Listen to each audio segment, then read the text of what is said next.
it is very good because it can absorb the shock when you pressure. And as you can see, if there is a flake, such as like this, the flake will go through, the pressure flaker will go through this kind of tunnel, this natural tunnel here. But if you push it too hard, it can be broken, split half because of this tunnel, because inside is empty. So this empty part is helping pressure flaking, and also it is disturbing pressure flaking. So you need to cover it with leather. Okay. And then, as you can see, there could be. Oh, can I visit there to collect some flakes? Okay, thank you. I'll got it. These are the soft hammer flakes made by Antler while I was making Asholian hand nets. So these kind of soft hammer flakes are very good for pressure flaking. Maybe it could be some combination between those laurel leaf points and arrowhead, because usually in Korea this appears in same time in same region, but I don't know about India. So here it is. I have collected some nice flakes over here. Can you explain why these are suitable for pressure flaking? Yes, I will.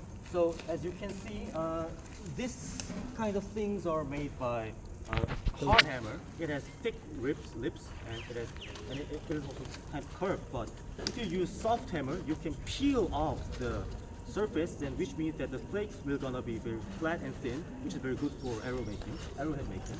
So I will collect some flakes for it. And then I'll demonstrate.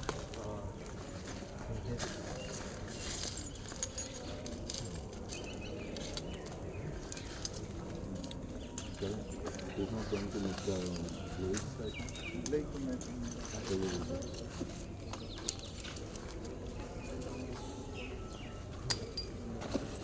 Okay. Okay, I collected some flakes.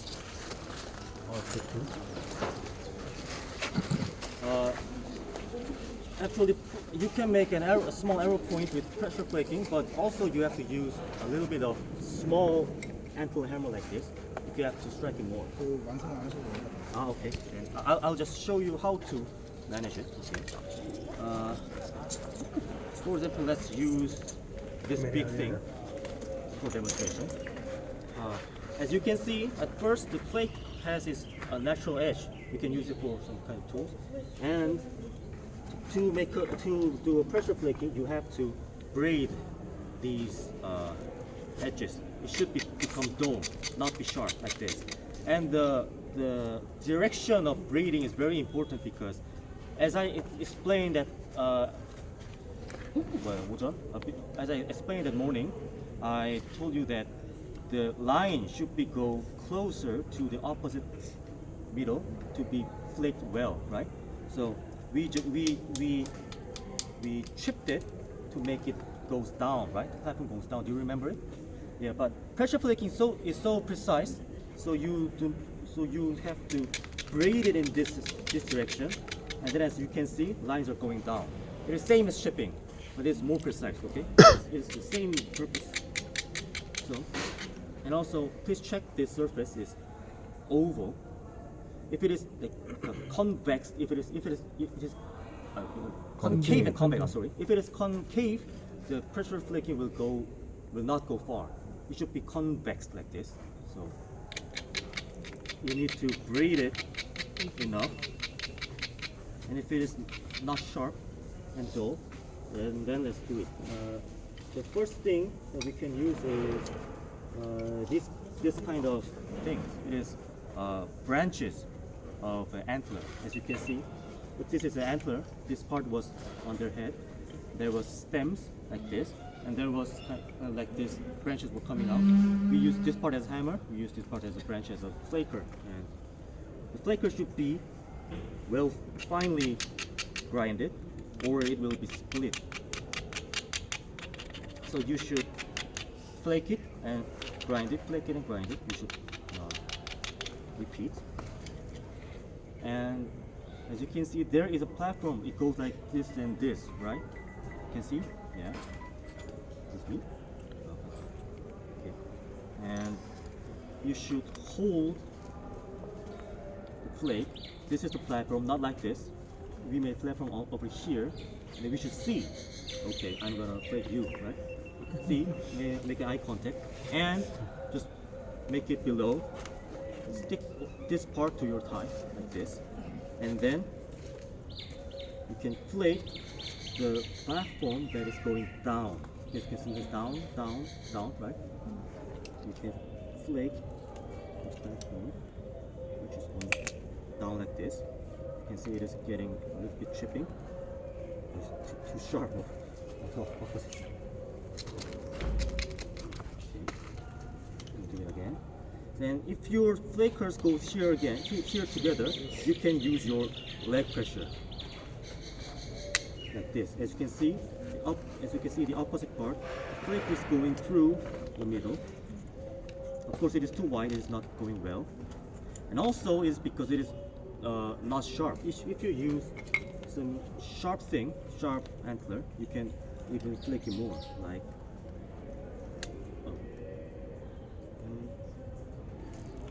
this.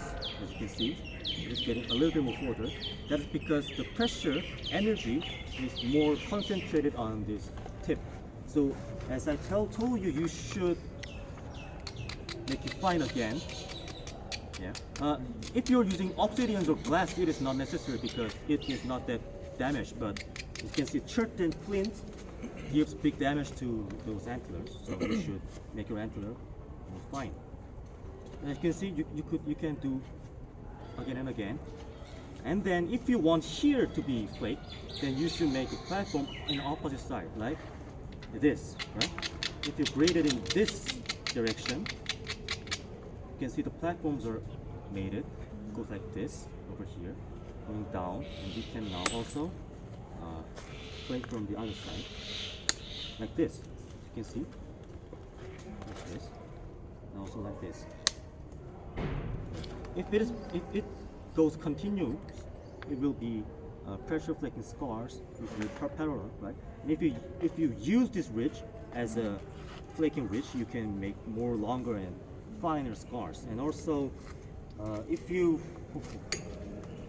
gonna use kind of this small and wide thing, please remember that if you use this kind of flake, your arrowhead should be like this size. It will consume lots of its side parts because these are so weak and so thin. We don't need it anymore. And before we start the pressure flaking, we should braid it and remove all the unnecessary parts. So this should be your material, and it is a small tip for pressure flakers is that maybe we should decide where should be the tip and where should be the bottom, the butt of the arrowhead. Usually people choose this bulb area, this thick area, as a pointed tip. That's because it is thick, and then it requires many side parts to remove the thickness. Then it could be a naturally tip. Okay, that is the reason why usually these parts become a tip and this part become a bottom. And also, I'm gonna introduce you some kinds of other flakers, not even these kind of things. For example, this is a splitted antler, which is from the stem of the antler, and we can also use this for a very fine pressure flaking. Or if you're flaking very small flakes like this, it's also very good for pressure flaking here. You can see it is sharp here, so its pressure is going very inside, like this. You can see the scars are going over, and it starts to peel off the thickness, right? It's also very good. And this is a copper pressure. Maybe in India there is also some evidence about copper flaker, right? No? I think so. Yeah. So it is very good. If you make this a little bit more sharper, it works really well, and it is actually it works really well at cherts, not obsidians, as you can see. And also, if you make this this Longer. shaft longer, you can use a lever action like this. You can place it on your the starting point of your legs, and then also you should place your hands over here. And use your legs and body together to give the pressure, like this. You can see you can flake longer. It's okay. You can use antler here. It doesn't matter. Such as I brought some, so. Yeah, a little antler pieces like this. If you put it inside, instead of copper, we can do same things, right? So it's okay to use like this. You can see this is one kind of other pressure flaking technique. And also, no, you cannot use wood, right? No wood. yes, wood is very weak for the pressure flaking. Bones are okay, but antler is the best. And Because stone, you cannot use stone. there was some experiment about stone flaking with stones, but the result was that stone was too hard, too dense to flake and drive the pressure long enough. Because as a metaphor, imagine that someone hits your chin with raw punch and with a boxing glove. If we hit the chin with raw punch, the chin will broke. But with boxing glove, the brain will be stroked, right? Because of the energy delivery. So maybe this is the same